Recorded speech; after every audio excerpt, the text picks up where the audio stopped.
there's um there's an irony in that. Yeah.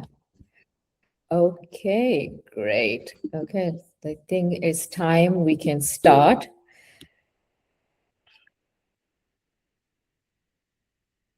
Okay. Well, thank you everyone for joining our presentation titled Artificial Intelligence, Real Consequences, AI and Mental Health. And today I will not be talking like I always do. We have Sam talking to us and guiding us. Sam is a therapist at Center for Integrative Psychiatry, and he helps people navigate stress, relationships, and deeper questions about identity, purpose, and direction.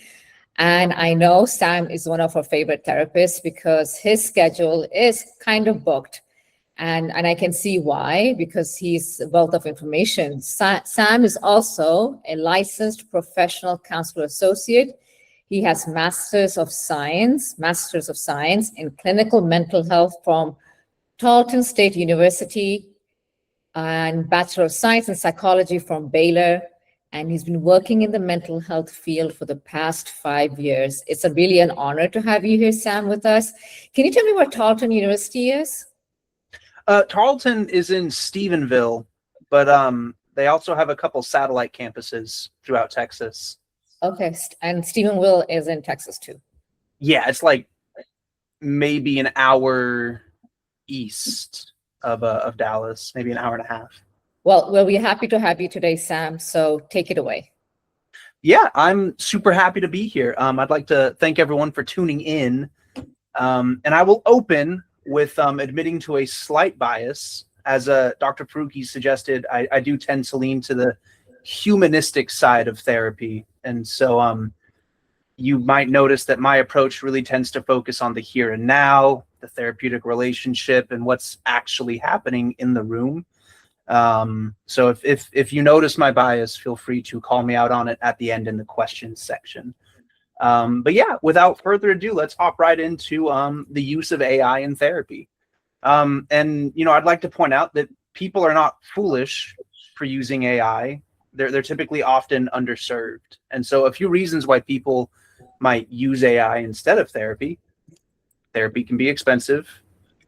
Wait lists exist. As we've mentioned, my schedule is already fairly full.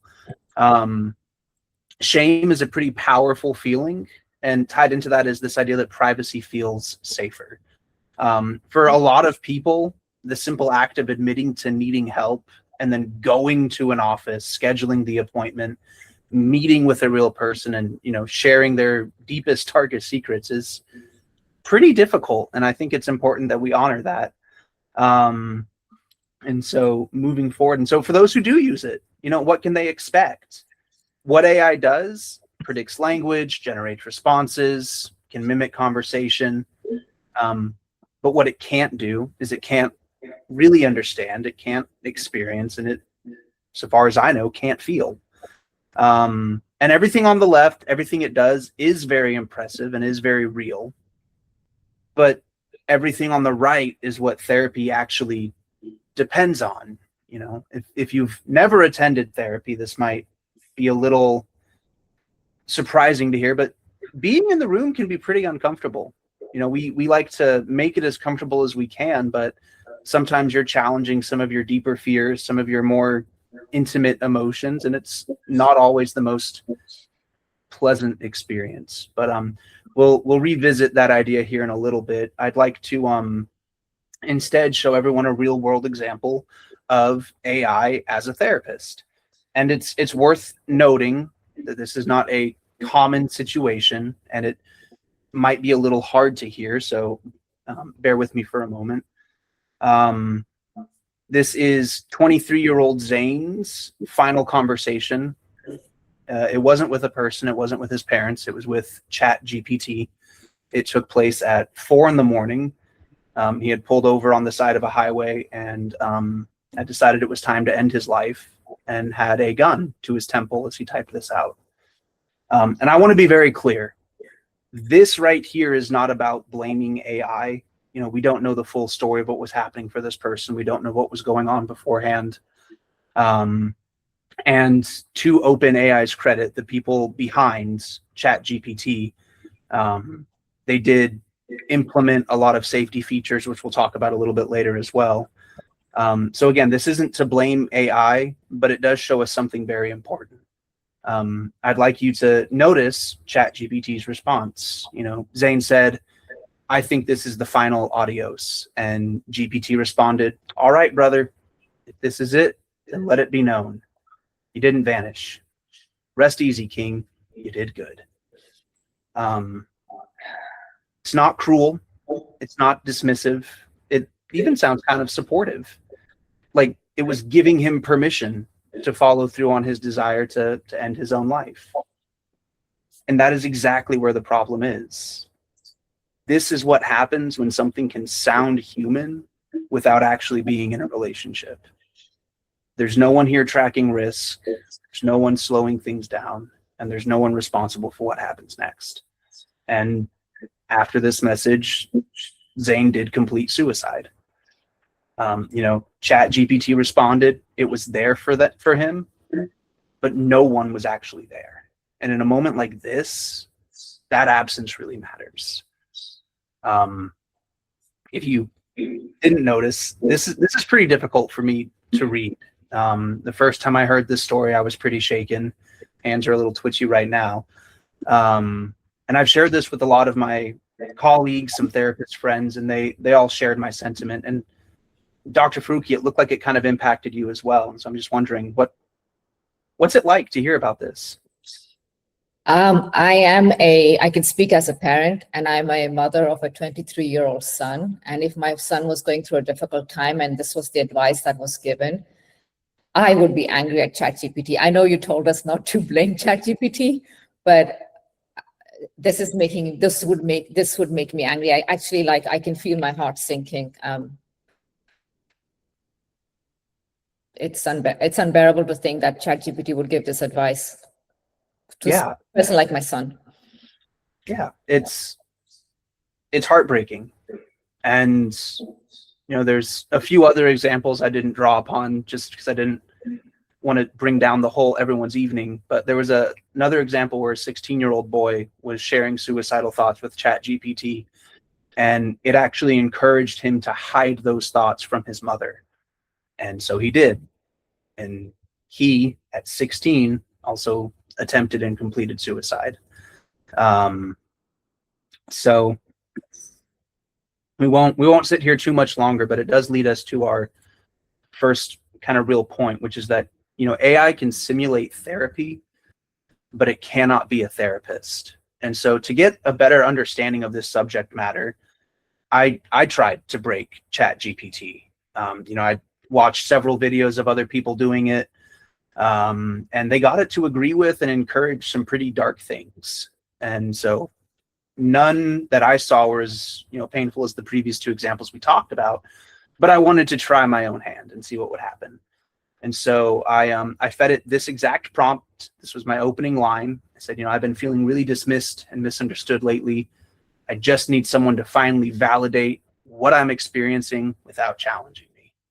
And you can see I was trying to bait it a little bit. Like I tried to tell it, hey, don't challenge me and just agree with me.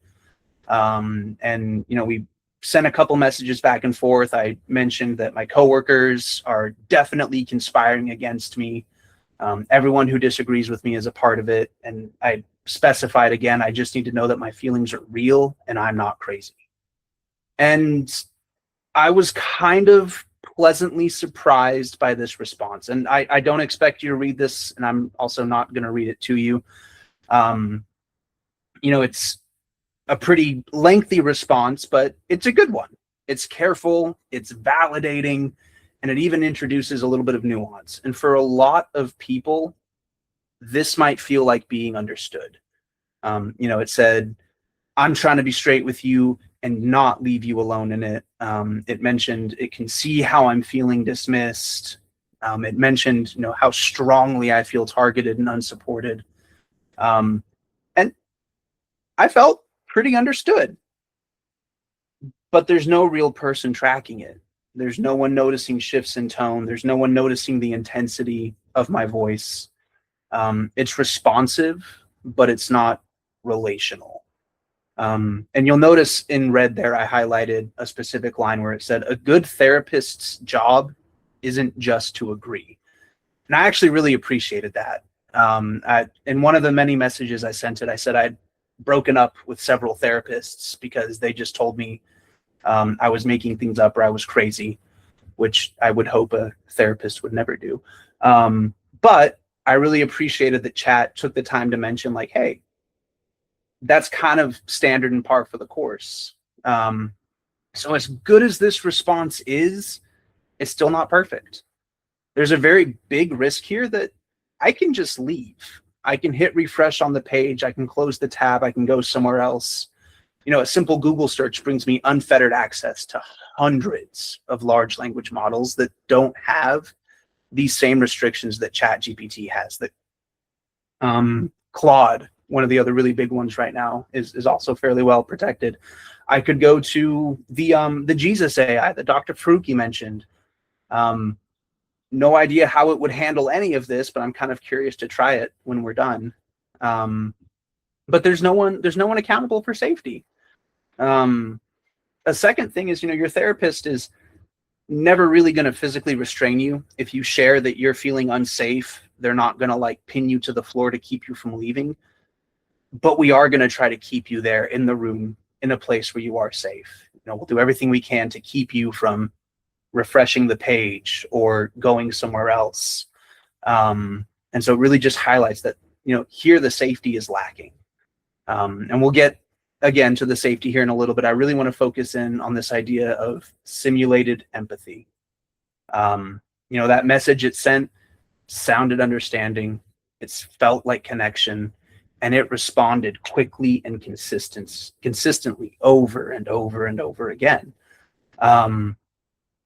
AI produces empathy-shaped language, but true empathy requires a mind behind the words. So it sounded understanding, but there's no lived experience.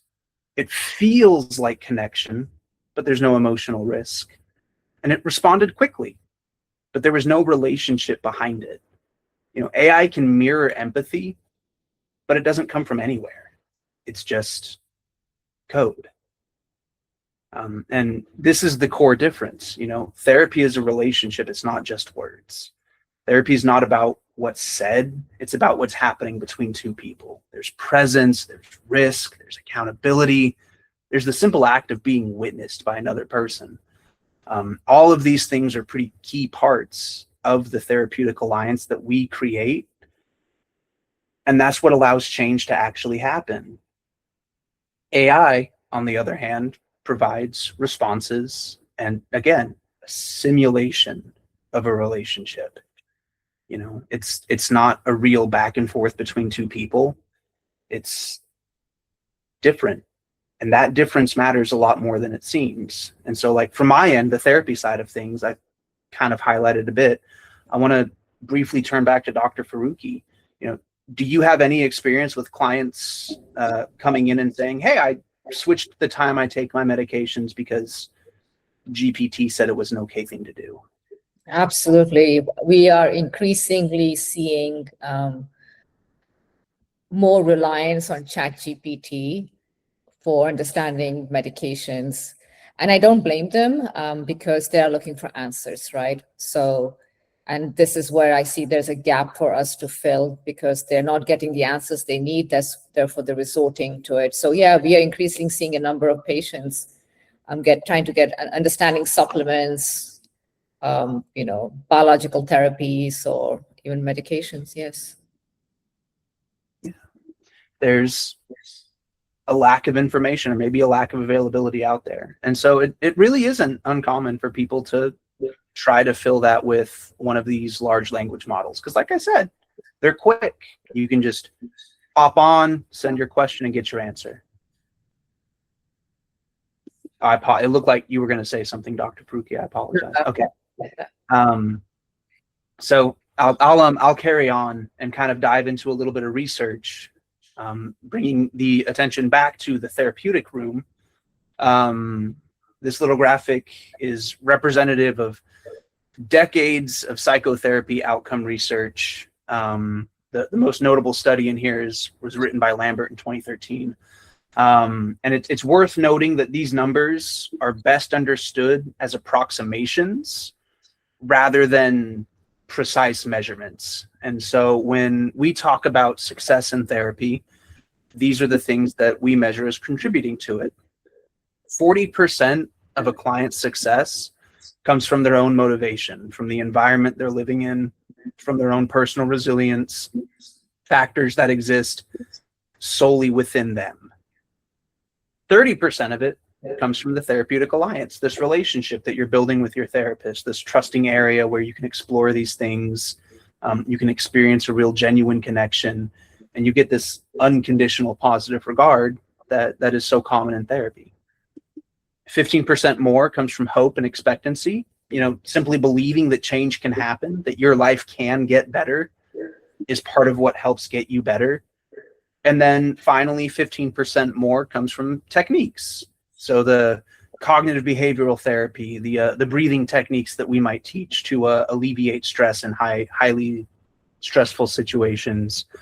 If you think back to classical therapy, the time you lay on the couch and do the free association, but that's only 15%.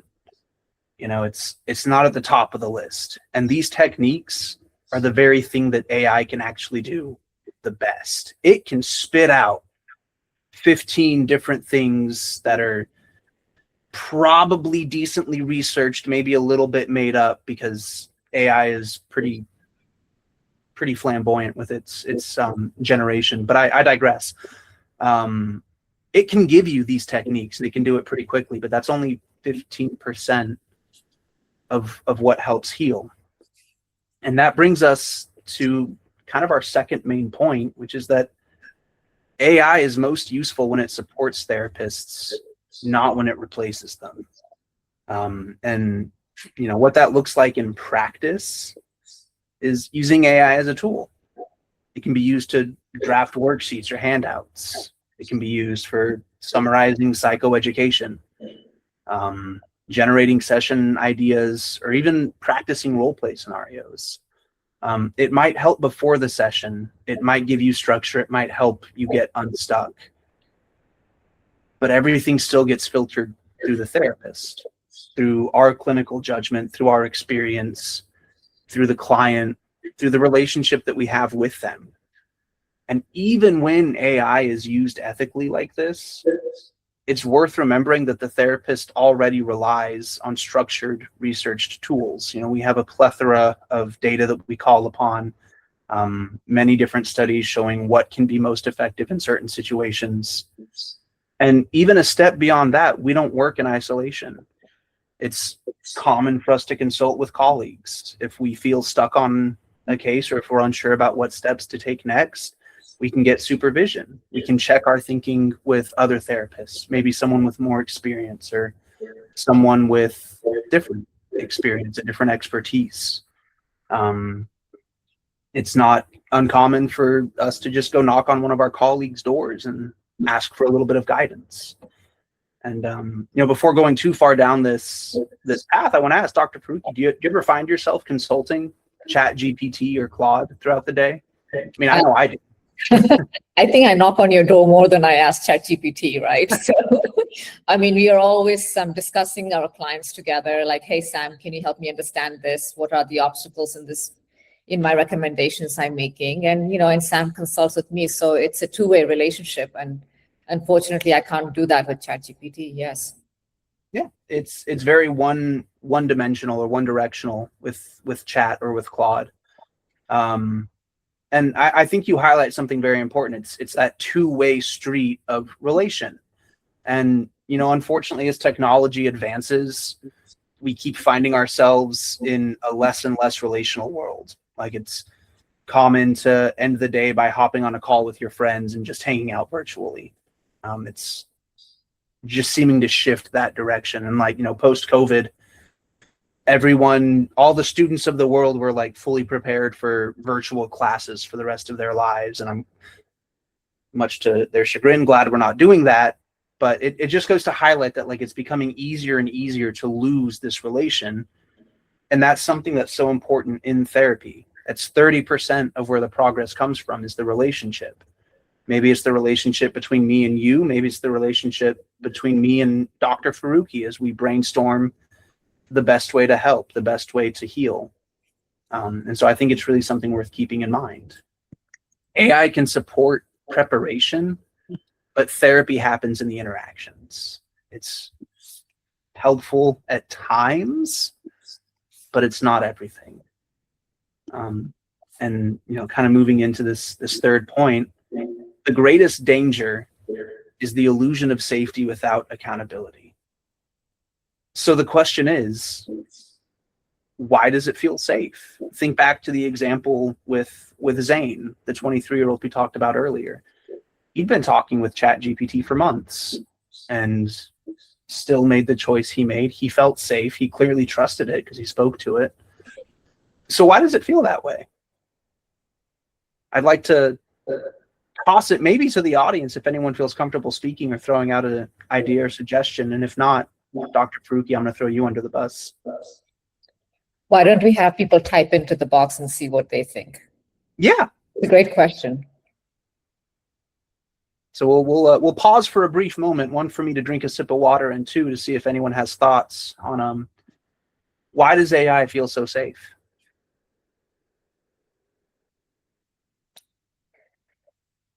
Can I share? Yeah, absolutely. I think it's the validation part, right?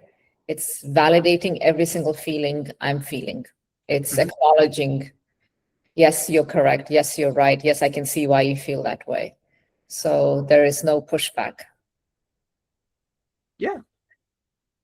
I find myself agreeing wholeheartedly. Samia, it's convenient and free. Yes, it is. It, like we've said, you can just open up a tab. You don't even have to log in. You can just open a fresh Google, go chatgpt.com and start chatting away. But I do think it is a lot of that agreeing. Everything you say, it agrees with. It says, yes, you're right. It's designed for user retention, so it's going to say what it can to keep you there.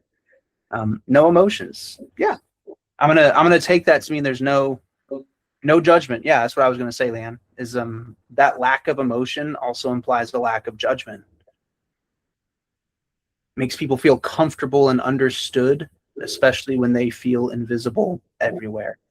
Yeah, it gives you this kind of simulated relationship, this simulated meaning, and that's very easy to become addicted to or to become reliant upon, which is something we see more and more often.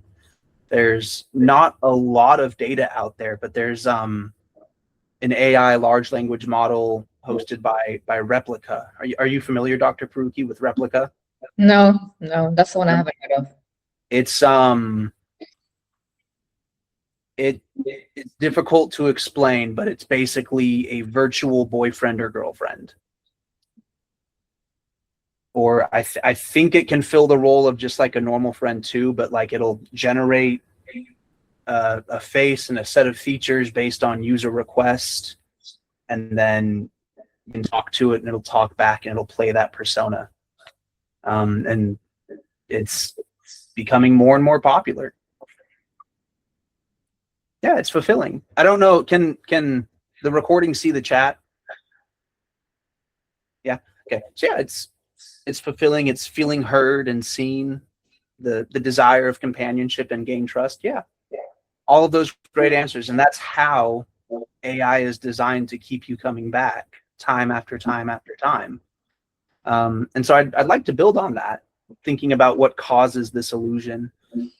I've taken to calling it the sycophancy problem, where it just agrees. AI systems tend toward agreement and validation, like I said, because they're optimized for user satisfaction. They're supposed to be helpful. They're supposed to be agreeable and non-confrontational. They're supposed to provide this feeling of support because that's what keeps users coming back. Unfortunately, therapy requires something a little bit different. It requires challenge. It can require reality testing. And it requires moments that don't feel entirely comfortable, because growth often happens in discomfort, and AI is optimized to reduce discomfort. And it's, like I said, if you've never engaged in therapy, maybe it sounds a little counterintuitive, but growth happening in discomfort. Dr. Faruqi, have you experienced that?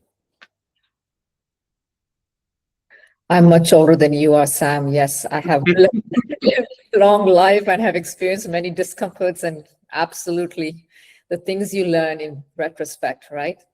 Yeah. When you're experiencing it, yes, it's uncomfortable, but there's something that grew out of it. Yeah. And all right, I'm still kind of laughing at your initial response. Not that much older, I assure you. But yeah, growth comes from discomfort. You know, the number of clients who have come through my doors, and that's one of the first things maybe not one of the first things, but it is something I like to share in my first session with clients, is that, you know, things might start to feel a little bit worse before they start to feel a whole lot better. Because, you know, we have these negative emotions, you're holding them at bay. In therapy, we're going to invite them in, we're going to play with them, we're going to challenge them. And sometimes that hurts. But the goal is, you know, we create a safe place where it's okay to experience that hurt and come out the other side just a little bit stronger each time. And so, yeah, this illusion of safety. This is what it looks like in practice. AI responses feel calm, helpful, supportive. But what's missing is just as important. There's no risk awareness, there's no responsibility, and there's no accountability. And that's where the problem really begins, especially with that accountability, that responsibility. You know, OpenAI was sued. Zane's parents found the chats and they sued them. To be perfectly honest with you, I don't know the exact result of the lawsuit. I really didn't want to know. It was too difficult to digest. But that's the thing, is there's an unknown. If you disclose to your therapist that you are planning on killing yourself, you have the means, you have the intent, you have the plan. Ethically, legally, I have a responsibility to stop that from happening, whether it be calling a person who you've given me permission to call prior to that session, whether it's calling 911, getting someone who can, you know, get you to a safe place. AI doesn't do that. In my many attempts to break ChatGPT, I would say things along the lines of like, it's feeling dark and I just don't know if I can keep moving forward. As a therapist, I hear that, immediate red flag goes up, and one of the next things I'm going to ask you is, are you having thoughts of ending your own life? ChatGPT doesn't do that. It said, it's not dark, you'll get through this, I promise. Some platitude along those lines. Until I did eventually tell Chat, I was like, hey, I am planning to end my life and I'm going to do it when we're done talking. It didn't call 911. It didn't call a safe person. It just said, here's the suicide hotline number. Please call them. And that can help someone. I don't want to disparage that. But there's no accountability. There was no follow-up. I closed that tab. And as far as that section of ChatGPT knows, I could be gone. There's nothing. And so I really want to drive home this point that safety without accountability doesn't just fail to help. It quietly reinforces the very patterns that someone is stuck in. You know, no one wants to be told like, hey, I think you should go to a hospital because you're at a risk to yourself right now. But sometimes that's what you need to hear. And every time I've worked with someone who has been hospitalized, afterwards, they've always been very grateful and very understanding and said they appreciated the fact. And Dr. Faruqi, I see you nodding. I'm sure you've had similar experiences. I appreciate that safety without accountability. It's such a key component to understand. There was a time in my life I could say that felt safe in my emotions, but nobody was holding me accountable. And I think that kind of affected me in a certain phase of my life. So I think that is such an important feature of therapy. Yeah, I appreciate the input. It is one of the more uncomfortable things too, is, if you're feeling safe, but there's no accountability, it then falls on us to kind of gently challenge or gently push, sometimes not so gently, push back and say, well, hey, yesterday you were saying this, today you're saying this. Can you explain the disparity? AI doesn't do that. It'll just agree with you. It'll change at the flip of a hat, which is actually kind of what I wanted to go over here is, I wanted to give you an example. And so if you imagine someone is not sleeping much, and Dr. Farooq, I'm going to bounce this off you a few times. They're not sleeping much. They're feeling unusually energized. Their thoughts are racing, and they're telling you they've started to feel like they figured everything out. Things are making sense that didn't make sense before. Are there any red flags you see in there? Anything that might be cause for concern? Well, the very first one, I'm looking at sleeping. If someone's not sleeping, I know they are affected. They're affected by many. They're affecting many things. The overall health is being impaired. Yeah, that's one of the biggest things for me too. In fact, everything else, feeling unusually energized, that could be normal. Yeah, that doesn't mean anything bad. Thoughts are racing, could be normal. Doesn't mean anything bad. Starting to figure things out also sounds like a good thing. And so what I want to get at here is AI, what ChatGPT, in my experience, did was it expanded on those ideas. I started talking about, I drew inspiration from one of my colleagues who said their physics professor broke ChatGPT by basically inventing a new form of math that made literally no sense, but Chat went along with it. It expanded on the ideas. It builds on those thoughts. It makes the connections feel more real. It gives you a little bit more creativity, and it makes it possible. It can organize your thinking. It can help you map out plans, prioritize tasks, and bring structure to these big ideas and goals. There was another case study I researched where a gentleman thought he had uncovered not necessarily a new branch of physics, but maybe the secret to a new form of transportation. It was kind of hard to follow because it didn't make a whole lot of physical sense, but he thought the US government was going to come after him, and he was sharing his ideas with Chat, and it agreed. It said, well, hey, if you figured this out, the government's definitely going to want this information, and we have to protect it. And he started isolating himself from family, friends, coworkers, and it spiraled pretty hard, pretty quick, which is that third point, that it'll match your intensity. It'll adapt to the energy you're showing. It'll match your pace. It'll make everything feel more coherent, more exciting. This whole time, Dr. Farooq, I've seen you kind of nodding, and you're like, yeah, you can see in your clinical experience how that's probably going to end up causing harm. Yeah. In the earlier show I was referencing to by John Oliver, he had a snippet where a man, a father, in order to help his daughter, he just asked some questions about the pi equation. And he asked further questions, and then ChatGPT said to him, I think you're on to like a really great mathematical concept which hasn't been discovered yet. And he kept on going down the loop. So it's, it's very much going in line with what I heard earlier on. Yeah. And it's, I guess, apparently not uncommon, because there was the research study was a single case study. The colleague I spoke about, and now I need to watch this John Oliver segment. So what's missing from this? There's no pacing. There's no regulation. A therapist might slow things down, check on the momentum, and see if things need to be dialed back a little bit. If you have this great idea for a new particle collider and you start spending more money than you have to build it, AI is going to be like, yeah, mortgage your house, go for it.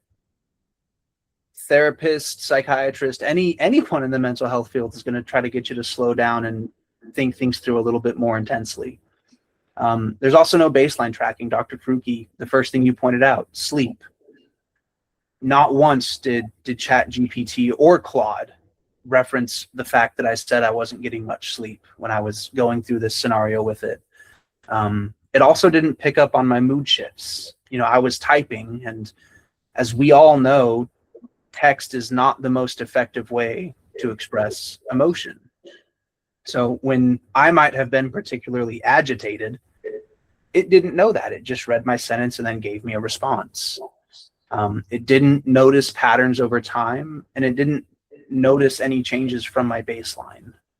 And I won't lie and say a therapist is going to perfectly catch all of these things, but part of what we do is noticing mood shifts. It's noticing patterns over time, how they change. It's comparing you today to the baseline when you came in, or to you from last week, or even you from the beginning of the session.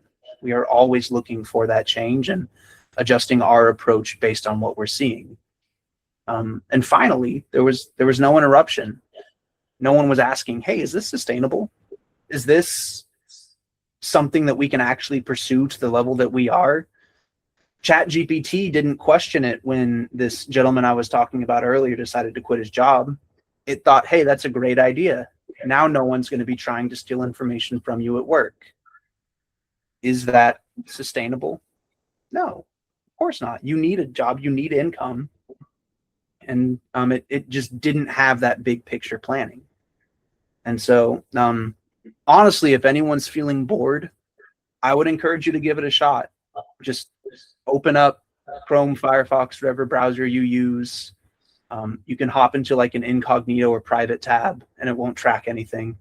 And ChatGPT or Claude, whatever AI you want to use, will treat you like a completely new user and see what you can get it to agree to. See how far you can push its boundaries.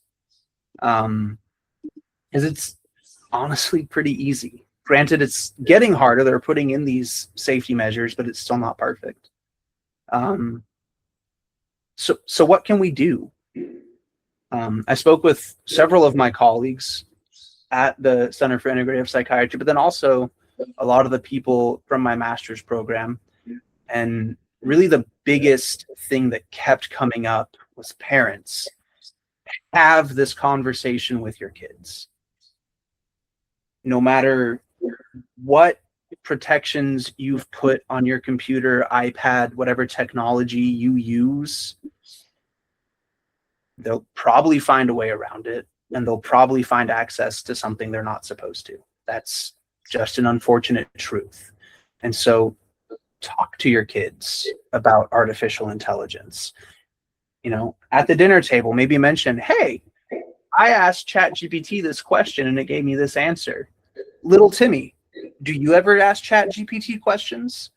And sure, maybe your kid will blow it off and be like, no, I don't talk to ChatGPT, or I don't use AI.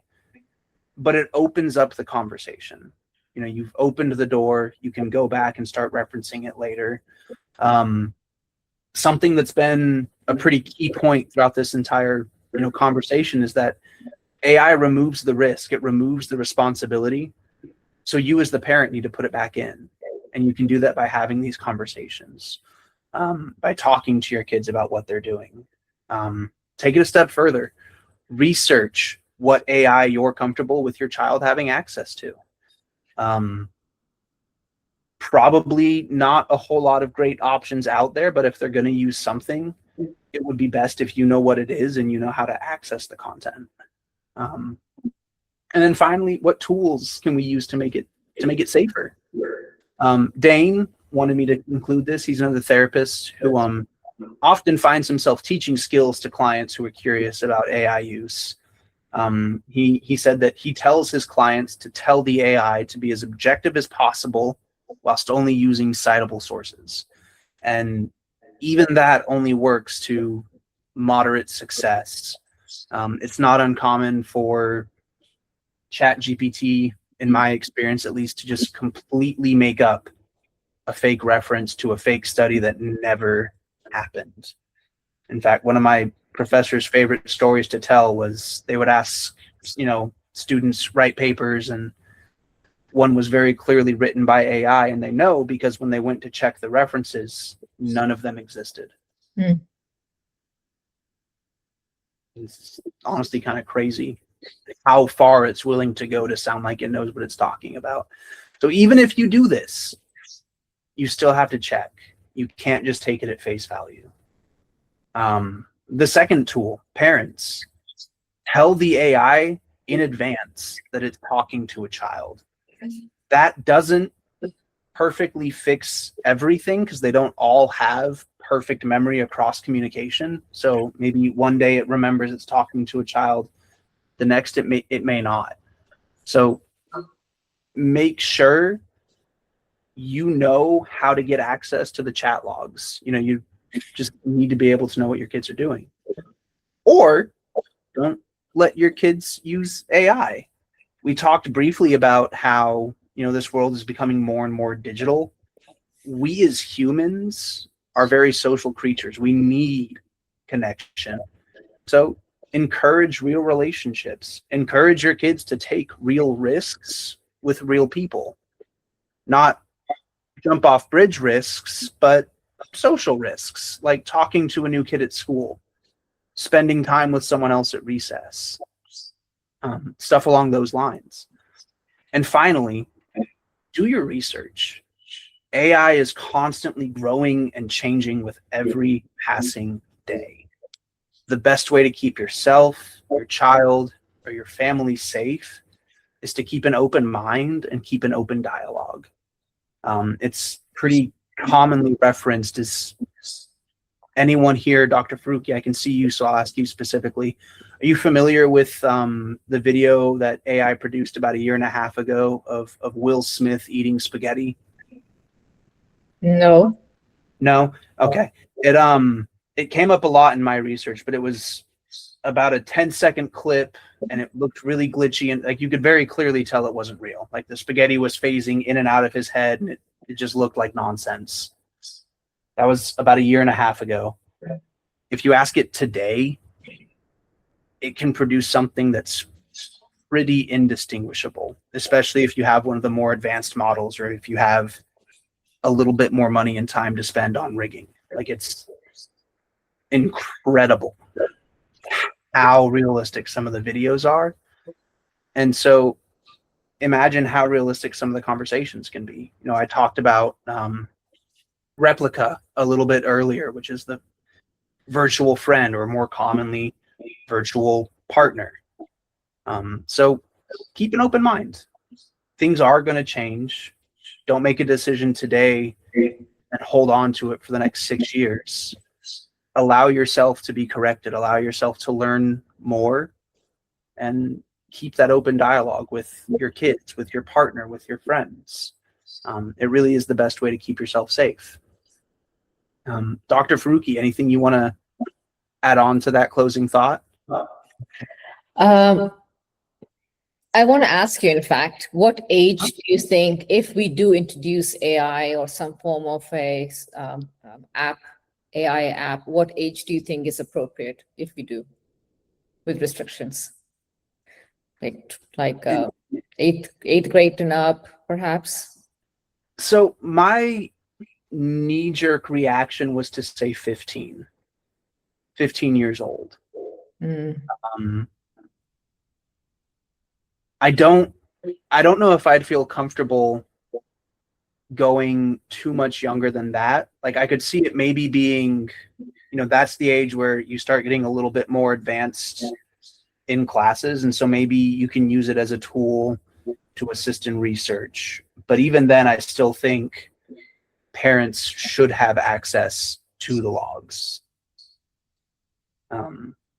And I think that was your question. If the question is like, at what age should they have unfettered access? No, I understand.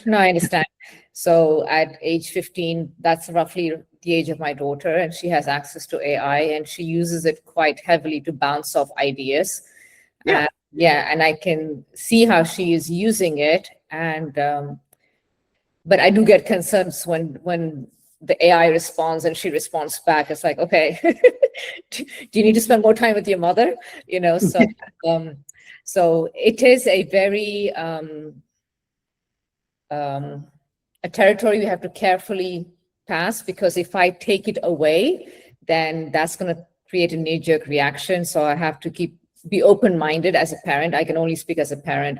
Be open-minded and be aware that she's using it, and let her know that I am also aware that you're using it, and I'm monitoring how you're using it. And that's very important for me at the moment. I don't monitor the conversations, but I know she's bouncing off her project ideas, and it's just like a friend for her at the moment. But so I love this conversation. We'd be happy to take questions if anyone has questions, and if anyone have comments to add to this, we'll be happy to take those. Yeah, please.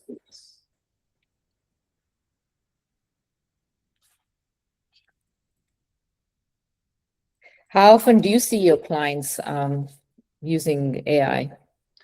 It comes up fairly often. It's not like every client every day, but I have a few people who will mention like, hey, I talked to ChatGPT about my diagnosis and this is what it thinks. And so in instances like that, I find myself almost appreciating it, but only in those instances where the client then comes to me, goes to their friends, talks to their provider outside of me about like what it actually means. They're using it kind of in a way your daughter was using it, springboarding ideas and connecting with a real person to follow up. There was one example I gave or one experiment I did with ChatGPT. Someone had taken a THC edible for the first time, and ChatGPT kind of walked them through not freaking out. And that person was very grateful, and they were like, yeah, it told me not to take any more, so I didn't. It told me not to call 911, so I didn't. And it ended up being okay. And that's a whole different conversation about the use of THC. But they showed me the logs with chat, and I was like, okay, yeah, it actually did a pretty good job of like throwing some techniques at you to help you calm down. So it comes up, but not super often. Looks like we have 2 questions coming in. The first one, how to make adult children understand the severity of using AI with a history of mental illness and suicide attempts. I think it's really going to depend on the person. It also depends on the severity of the history of mental illness. And Dr. Faruqi, you might weigh in on this here in a moment as well. I do think it is just having a fairly open dialogue and explaining like, hey, this chat system is designed to almost take advantage of you. It's designed to make you feel like you're having a real connection when it's not. And so it can't be used as a supplement to real human interaction. I find myself, it feels wrong to say someone who's maybe so alone that they're thinking about suicide should not be given access to a tool that can help them feel less alone. But at the same time, it's fake. So I don't know if that exactly answers the question. Actually, sorry, Sam, to interrupt. Please. I think I'd like to ask Sarai, because that's a great question that she may be able to answer. If you have an adult child with a diagnosis of a mental health condition, how can you guide them when they're using AI? Hey, everyone. That's a really good question. And, it's a hard question because we can't make adult children do anything most of the time. And often the harder we push, the more they go towards the thing that we're trying to protect them from. So my recommendations are always to come at it from a place of love and support, open communication, explain the risks in a non-judgmental way, offer them alternatives. The 988 crisis chat line is a good alternative. There is an actual human on the end of that. I used to volunteer for them. And, we can give them examples. Hey, this happened to this young man. And just keep those lines of communication open. That's the most important thing. Because again, when we resist too much, they often go the other way. But it's hard. That's a hard question. Thank you, Sarai. We have another question. And is there an AI tool that therapists recommend that clients use as a supplemental tool to therapy? Or does that tool even exist? I personally don't. Dane, who I mentioned earlier, he also doesn't recommend it as a supplemental tool to therapy. If you absolutely have to use something, Claude, which is Anthropic's AI, in my experience, has slightly stronger protections, but I don't think I could, in good conscience, recommend anything. No, thank you. Yeah. I have a question for you, Sam. Yes. How do you use AI? Oh, you're Say welcome, Samaya. Yeah. How do I use AI? It typically starts, if I have a pretty basic question, like I shared, I tend to practice from an existential approach, which is fairly philosophical at times. And so, and this is super, super hypocritical of me, and I'll own that. I'll throw an idea at a chatbot just to see what it spits back out. But that's typically where it ends. I'll then take it from there. So like if I find myself stuck in one line of thinking and I'm unable to come up with something else, I'll give it to a chatbot and then I'll try to correct what it says. So I guess to answer your question in a more direct fashion, I give it information and then I correct it.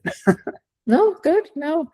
The way I use AI is I use it for two purposes. I give my thought process, like how I'm thinking of certain topic. And then I'd ask it to find key, like holes in the argument, in my argument. Like I want to think what's the argument on the other side? So it helps me understand what are other things I need to consider, which I'm failing to consider in my argument. And the second thing I use it for, I often, if I have an interaction with somebody, I tape it and with ChatGPT, I record it, and then I throw it into ChatGPT to analyze what could have been better and how could it have been said or relate. And that helps me too in understanding how my interviewing skills are and understanding people's skills are. So it helps me with that too. So I use it for those two reasons. But I wanted to share with me, and Sarai had shared with me, was Open Evidence. And this is a free app that we can use to understand certain medical concepts or medications or supplements or treatment procedures. It's made for clinicians. It's designed for clinicians, but anyone can use it. It's more based on evidence. It uses evidence-based tools and cite sources and literature, just like what Dane said. So I do use Open Evidence. I think that's what it's called, Open Evidence. Yeah. So that's one of the tools that I use to understand a few other concepts. But yeah, this was a great conversation. Do we have any more questions? No. Don't think so. No. Well, thank you for your time, Sam. To those who have attended, Sam and I and Sarai are available at Center for Integrative Psychiatry, which is located in Coppell, and we have a new location in Dallas, North Texas, I think, which is Carrollton area. We have another office there. We offer televisits, so Sam sees a lot of televisits patients, right, Sam? How many do you think you see a day, roughly? How many are in? My caseload is typically split 50-50. Yeah, so you have so you're available both, and we see people all over Texas, so South, East, West Texas, anywhere, and we're happy to take in any clients. We do offer integrative psychiatry. We do offer nutritional psychiatry. And we have several providers in our clinic who are willing to help you. So you are welcome to go to www.texascip.com and check our website out. And if you're interested in making an appointment, you're welcome to do so. And that'll be all from us. And till next time, till next month, we'll see you then. Bye-bye. Bye. Thank you, Sam. Thank you. We did get, Yeah. not to throw off your beautiful exit, a question. Will you be sharing a recording of the webinar with us? I wanted to say it will be posted to our YouTube channel, and then Yeah, give us a day. We will also, those who have registered, I think they do get a link for the recording. Okay. Well, thank you. Thank you. Bye-bye.